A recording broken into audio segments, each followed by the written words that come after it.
سردار صاحب السلام علیکم. یہ جاننا چاہ رہے ہیں کہ کیا آپ کو لگتا ہے کہ یہ جو امریکہ اور ایران کے بیچ معاہدہ اور اس کے بیچ آپ نے ٹیلی فون کال کا تذکرہ تو سنا ہی ہوگا,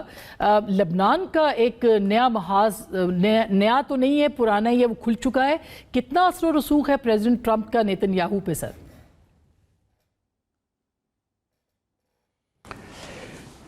ایک تو بہت بہت شکریہ آپ نے مجھے یہ موقع دیا کہ میں آپ کے پروگرام میں شرکت کر سکوں. دوسرے میں یہ کہنا چاہتا ہوں کہ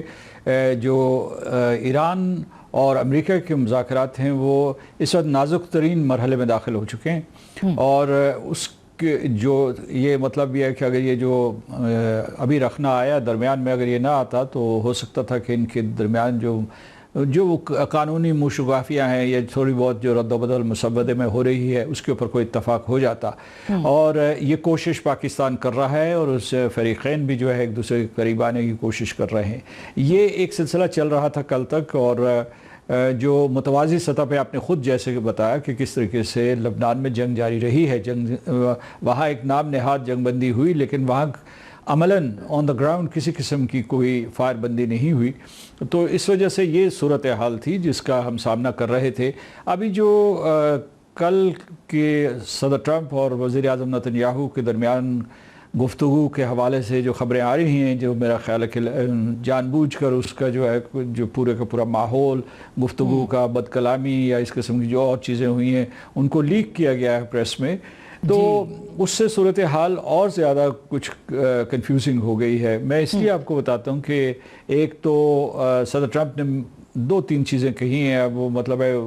جیسے وہ کہتے رہتے ہیں کہ متضاد اور مختلف چیزیں کہتے ہیں, وہ ایک ہی ٹویٹ میں یا 2-3 ٹویٹس میں یا 2-3 انٹرویوز میں. تو انہوں نے ایک طرف تو یہ کہا کہ وہ پہلے کہہ رہے تھے کہ جی یہ بہت طویل ہو گئی ہیں, بہت بورنگ ہو گئی ہیں,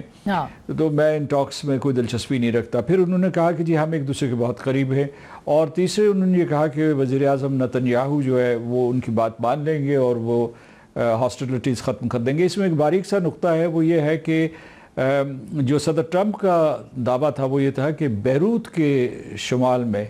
داہیہ ایک علاقہ ہے جس میں یہ اسرائیل یہ کہہ رہا ہے کہ اس میں حزب اللہ کے ہیڈ کوارٹرز ہیں, کہ اس کے اوپر وہ حملے نہیں کرے گا. لیکن صدر ٹرمپ کے ساتھ گفتگو کے فوراً ہی بعد وزیر اعظم نیتن یاہو نے یہ کہا کہ وہ صدرن لبنان, جنوبی لبنان, جس میں تقریباً انہوں نے 2000 اسکوائر کلومیٹرز کے ایک رقبے کے اوپر قبضہ کیا ہوا ہے, اپ ٹو دا لتانی ریور, اور بٹوین لتانی اینڈ شمال کی طرف جو ان کا زہرانی ریور ہے اس کے درمیان جو علاقہ آتا ہے, وہ نبٹیہ ہو, سائیڈان ہو, ٹائر ہو یا البقا ویلی ہو, اس میں حملے جاری رہیں گے. آج اسرائیل کیٹس جو ان کے وزیر دفاع ان کا یہ بھی بیان آیا ہے کہ یہ سب کچھ امریکہ کی ایما کے ساتھ ہو رہا ہے, اور وزیر اعظم نیتن یاہو نے یہ کہا ہے کہ ہم یہ تو کبھی برداشت ہی نہیں کر سکتے, نہ قبول کر سکتے ہیں کہ جو بیروت کے شمال میں جو بھی بیروت کی جنوب میں جو ان کے ہیڈ کوارٹرز ہیں حزب اللہ, ان کو ہم چھوڑ دیں اور باقی علاقے میں کارروائی جاری رکھیں. وہ کہتے ہیں کہ یہ ہمارے لیے قابل قبول نہیں ہے. تو اس وجہ سے صورتحال الجھ گئی ہے. آپ نے خود جو اس کی نشاندہی کی کس طریقے سے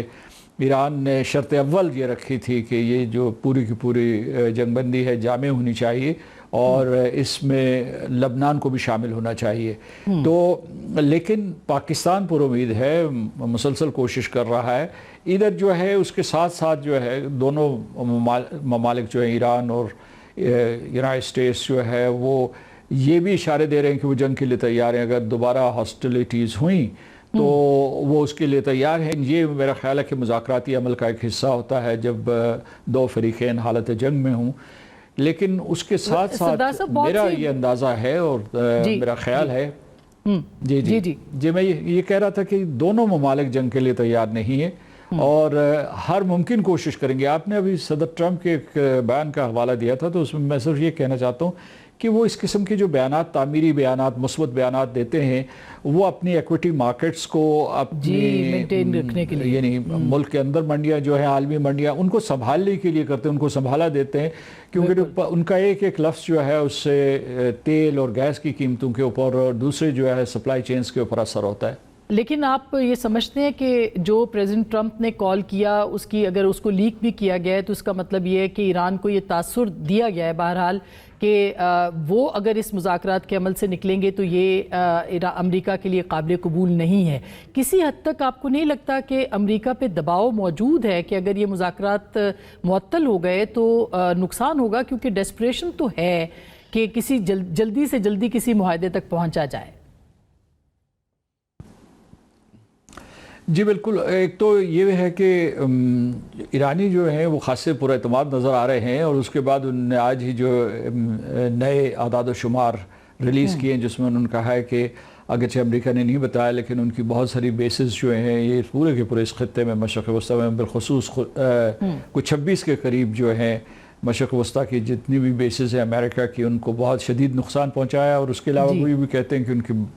20 ایئرکرافٹ کو ناکارہ کر دیا ہے، اور جو ان کے ڈرونز ہیں پریڈیٹر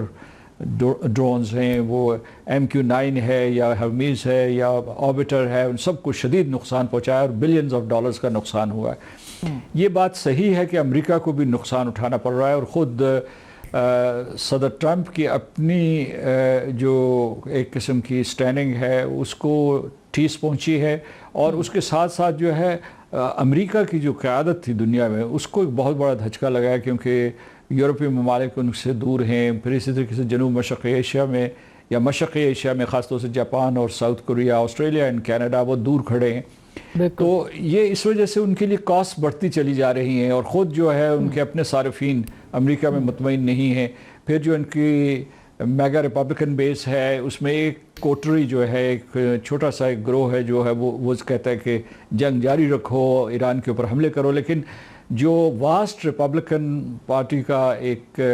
کنسٹیٹیوئنسی ہے وہ یہ کہہ رہی ہے کہ اس جنگ کو ختم ہونی چاہیے، کیونکہ یہ روز اول سے یا بے مقصد تھی اور اب بے نتیجہ ہوتی چلی جا رہی ہے. اور اسی طریقے سے جو ہے ڈیموکریٹس ہیں یا عام شہری ہیں وہ بھی اس کے خلاف ہے. ادھر ایران جو ہے اگرچہ وہ بہت مطلب بڑے اعتماد کے ساتھ جو اپنے بیانات دے رہا ہے، لیکن اس کی جو معیشت ہے برے طریقے سے تباہ و برباد ہو چکی ہے، اور اس کو تقریباً ایک اندازے کے مطابق جو ان کی پوری آبادی ہے بیکاز 92 ملین لوگوں کی یہ آبادی ہے، تو اس میں سے 10% جو ہے وہ غربت کی لکیر سے نیچے چلے جائیں گے. ویسے بھی وہ برسا برس سے امریکہ کی طرف سے عائد کردہ اور یونائٹڈ نیشنز کی طرف سے عائد کردہ معاشی پابندیوں کا سامنا کرتے رہے ہیں. تو اس وقت جنگ تو کوئی بھی نہیں چاہتا، لیکن ایک جو اس میں بات کا اضافہ کرنا چاہتا ہوں کہ اس پورے موقع سے فائدہ اٹھاتے ہوئے جو اسرائیل ہے وہ علاقے میں ایک نئی حلقہ بندی کر رہا ہے، یعنی غزہ کے اوپر چلے جا رہا ہے، یعنی اس کے 60% جی. اور دوسری طرف گولن ہائٹس، تیسری طرف جو لبنان میں انہوں نے ایک نئی یلو زون قائم کی ہے، اور یہ جو ہے ان کے لیے ایک قسم کی کورڈن، ایک قسم کی ان کی بیلٹ بن رہی ہے، سیکیورٹی بیلٹ. تو اس وجہ سے وہ اور اچھا دوسرا یہ ہے کہ فرض کیجئے کہ کل یہ مذاکرات کامیاب ہو جاتے ہیں، ہم امید کرتے ہیں کہ کامیاب ہو جائیں امریکہ اور ایران کے درمیان، تو اس کے بعد یہ دیکھنا ہے کہ کیا اسرائیل جو ہے وہ جو مقبوضہ علاقہ لبنان کا ہے اسے خالی کرے گا یا نہیں کرے گا. اس کے اوپر ایک سوالیہ نشان ہے، کیونکہ ان کا یہ وتیرہ نہیں رہا ہے. ماضی میں دیکھ لیجئے گا اس قسم کی کوئی نظیر نہیں ملتی، لیکن پاکستان بہر صورت کوشش کرے گا. پاکستان کو آپ دیکھیے کہ ڈپلومیسی کے میدان میں بہت کامیابی حاصل ہوئی ہے، وہ ایک بہت اعلیٰ مقام پہ اس وقت کھڑا ہے، اور ساری دنیا کی نظریں پاکستان کی طرف. جی ایسا ہی ہے سر. لاسٹلی یہ ساری دنیا کی نظریں پاکستان پہ ہوں جی کہ کیا آپ کو لگتا ہے کہ امکانات ہیں کہ یہ معاہدہ طے پا جائے؟ کیونکہ یعنی اگلے ہفتے کا اگر وہ کہہ رہے ہیں پریزیڈنٹ ٹرمپ، لیکن اس کے باوجود بھی کہا جا رہا ہے نا کہ ایک پورا ایک مکمل خاکہ موجود تھا جس پہ ایگریمنٹ موجود تھا، MOU کرنے کے امکانات بھی تھے اس پہ دستخط کرنے کے. تو آپ کو لگتا ہے کہ یہ اگلے ہفتے ہو سکتا ہے، یا کتنی جلدی ہو سکتا ہے کوئی MOU ایران اور امریکہ کے درمیان سائن ہو جائے؟ یہ ہونے کو 24 گھنٹے میں ہو سکتا ہے. جب صدر ٹرمپ نے یہ اعلان کیا تھا کہ ان کا آخری مسودہ ایران کے حوالے کیا گیا ہے پاکستان کے ذریعے، تو اس میں مائنر ایڈٹس جو تھے، سبسٹنٹیو لیکن مائنر ایڈٹس جو تھے وہ ریکوائرڈ تھے، لیکن چونکہ ایران میں وہ کہتے تھے کہ رد عمل 3 دن کے بعد آئے گا، تو ہونے کو یہ 24 یا 48 گھنٹے میں ہو سکتا ہے. یہ دونوں